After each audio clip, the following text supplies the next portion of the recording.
अस्सलामुअलैकुम गाइस, उम्मीद है आप सभी खैरियत से होंगे। आज के इस वीडियो में मेरे पास आप सभी के लिए बहुत ही इंटरेस्टिंग न्यूज़ है, तो वीडियो आखिर तक जरूर से देखिए। तो चलिए पहले अपडेट के बारे में बात करते हैं, जो कि दानियल नदीम और अनस अली के बारे में है, जिसका मैंने अपनी पिछली वीडियो में आप सभी को बताया था। तो अभी अनस अली का रिप्लाई आया है, जिसमें वो दानियल नदीम को मिलने को बुलाया है। तो यार दानियल कह रहा है कि लड़ना है तो बताओ यार, हम लड़ते छड़ते नहीं हैं। We are businessman, we don't fight, we talk, we work and we grow. तो यार ऐसा कोई बात नहीं थी, वो नदीम ने ऐसी आपको मजाक में बोल दिया था। एनीवेज आप मैंने ना शाम को दुबई निकल जाना है, तो अगर आपने आके वेरीफाई करना है 2 मिनट लगने हैं, डैशबोर्ड में 2 मिनट लगने हैं, आपको गाड़ी के कागजात में 2 मिनट लगने हैं, और उसके बाद स्टूडेंट से मिलवा लूँगा, उसमें आधा घंटा आप स्टूडेंट से मिल लेना।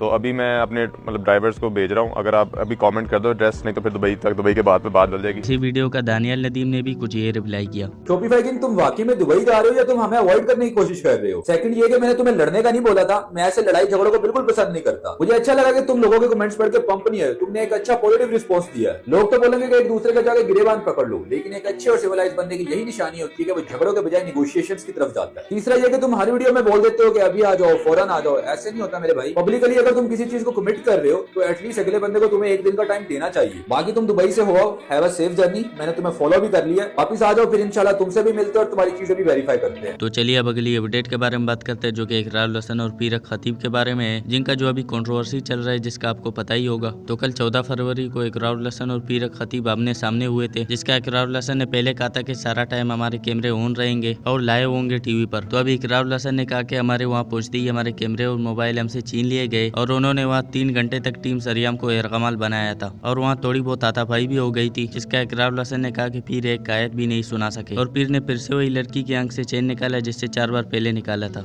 और इंटरनेट भी उन्होंने जान के स्लो करवाया था ताकि हम लाइव न जा सके, जिसका मैं यहाँ पे छोटा सा क्लिप लगा देता हूँ। फुल वीडियो का लिंक डिस्क्रिप्शन से मिल जाएगा। अपने हिस्से का काम करके अल्हम्दुलिल्लाह अब हम महफूज हालत में। इन्होंने बड़ी जमामर्दी का मुजाहरा किया, भरपूर तशद्दुद हुआ, मारा पीटा गया, खींचातानी की गई।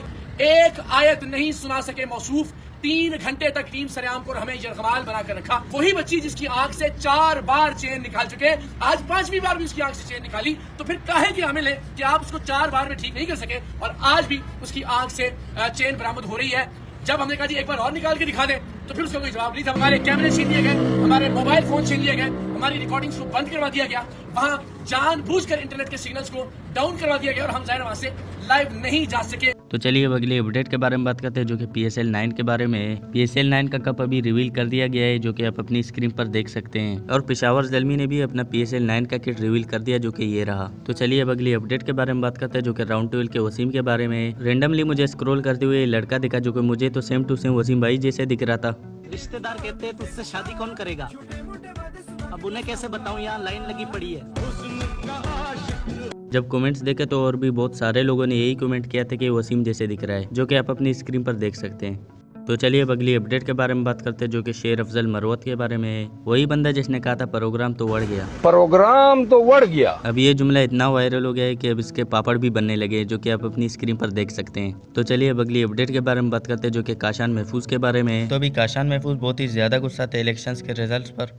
मुझे ये समझ नहीं आती कि जो लोग पावरफुल होते हैं उनको इतनी क्यों समझ नहीं आती कि मुल्क को जबरदस्ती या जिद से नहीं चलाया जाता। थ्रू आउट आज तक पाकिस्तान की तबाही की एक बड़ी वजह यहाँ की जिद है। आपको लगता है कि पॉलिटिशियन जो है वो लूटते हैं, वो लूट के बाहर लेके जाते हैं। भाई लोगों को डिसाइड करने दो उनके लिए क्या अच्छा है क्या बुरा है। हम लोग गलत डिसाइड करेंगे, हम भुगतेंगे, अगली बार नहीं देंगे उसको। लेकिन अगर आप फोर्सफुली इतना मुल्क का पैसा खजाना लगा के आप इलेक्शन करवाते हैं, सारा पैसे का भी ज्यादा जाता है, फिर आप जबरदस्ती करके मुल्क में और केओस क्रिएट करते हैं। आपने कतर में यही करने की कोशिश की, मुल्क टूट गया। बांग्लादेश वाले फटे थे, वो गलत नहीं थे भाई। हमारे मैंडेट कोई तस्लीम नहीं करता, हम वोट डालते हैं, उसको कोई नहीं मानता, तो फिर हम क्या ले रहे हैं इस मुल्क के साथ। आप बांग्लादेश 2.0 बनाना चाह रहे हैं। अभी लोगों को उनका मैंडेट दें यार। हर जो बच्चा बड़ा हो रहा है उसको यही है कि भाईजान जिसकी लाठी उसकी भैंस वाला मुल्क है। क्या ये बातें आप माशरतुल में डाल सकते हैं कि हॉर्स ट्रेडिंग होती है, लोगों के करोड़ों के दाम लगते हैं, उनमें वो बिकते हैं, कोई सिक्योरिटी नहीं है, कोई सेफ्टी नहीं है। मुल्क के इतने गंदे हालात आ चुके हैं, लोग किडनैप कर रहे हैं बिजनेसमैनों को। तो फ्रूट चाट की गवर्नमेंट है ना, ये टूट जाएगा। 1.5 साल में आप देखें मुल्क किधर से किधर पहुंच गए। हम डिफॉल्ट पे चले गए थे और अभी आप फिर वही कराना चाह रहे हैं। खुदा के लिए अपनी जिद्दें, अपनी अपनी चीजें साइड पे रखें और लोगों को जीने दें। हमें गर्ज इस चीज से है कि भाई कब हम बाहर के मुल्कों में ठुड्डे खाना बंद करेंगे, यहाँ से भागना बंद करेंगे, कब हमारे भी मुल्क में खुशहाली आए। हमारी जान बख्श दें। हम जो है ना पिछले 75 साल से जो है ये चीजें देखते हुए आ रहे हैं। आपने जो हमें चूरन दिया हुआ ना कि हम बेहतरी करना चाहते हैं, उसके चक्कर में आपने बिल्कुल ही खड्डे लगवा दिया हम लोग। तो चलिए अब अगली अपडेट के बारे में बात करते हैं जो कि एप्पल विजन प्रो के बारे में है। तो अभी वकार ज़का ने एप्पल विजन प्रो लिया था जिसको पहन के उन्होंने कुछ फोटोज भी शेयर किए थे, जिसके बाद बहुत से लोग उससे यही पूछ रहे थे कि इसको पहनने के बाद इसमें क्या होता है, कुछ बताएं इसके बारे में। ये जो भी कोई आपको कहता हुआ नजर आए ना, ये बड़ी कोई काम की चीज़ है, एप्पल प्रो विजन और ये है वो है।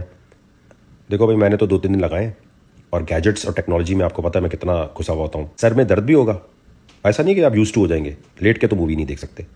असल में लोगों ने पैसे खर्च किए होते हैं तो वो कहते हैं शिट यार हमारा पैसा जाए, और इस बात तो बाकियों कहते हैं हाँ बहुत ज़बरदस्त है, बहुत ज़बरदस्त है। वकार ज़का का बात चली रही है तो अभी वकार ज़का उन लोगों पर थोड़ा सा गुस्सा थे जो उधार लेके वापस नहीं करते। आपने अगर पैसे देने हैं तो ये सोच के देने का, ये वापस नहीं आने वाले। पर्सनली अपना एक्सपीरियंस बता रहा हूँ कि अब पाकिस्तान से ये घटियापन बहुत शुरू हो गया है। भाई देने ही नहीं है पैसे, उधार होता ही नहीं कोई चीज़, खत्म हो गई बात।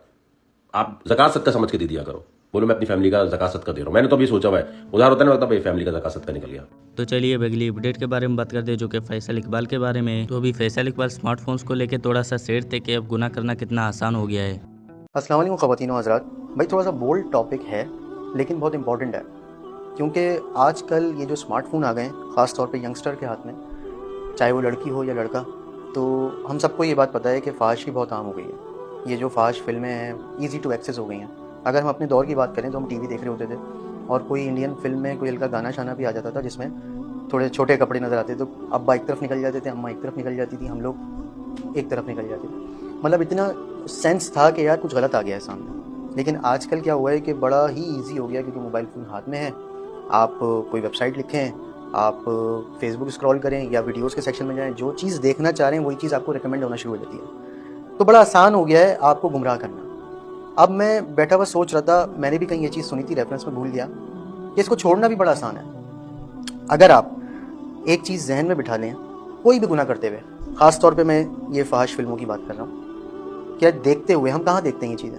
हम किसी बंद कमरे में देखते हैं, कुंडी लगा के देखते हैं, हम या तो वॉशरूम में चले जाते हैं, छुप के देखते हैं कि कोई किसी को पता ना चले कि हम इस काम में मुलव्वस हैं या हम ये काम कर रहे हैं, शैतान हमें बहका रहा है। आज के लिए इतना ही दोस्तों। अगर आपके पास भी कोई ऐसी न्यूज़ वगैरह है तो ये मेरा इंस्टाग्राम है जिस पर आप सेंड कर सकते हो। जाने से पहले चैनल को सब्सक्राइब और वीडियो को लाइक ज़रूर से करिए। तो मिलते हैं किसी और वीडियो में, तब तक के लिए अल्लाह हाफिज़।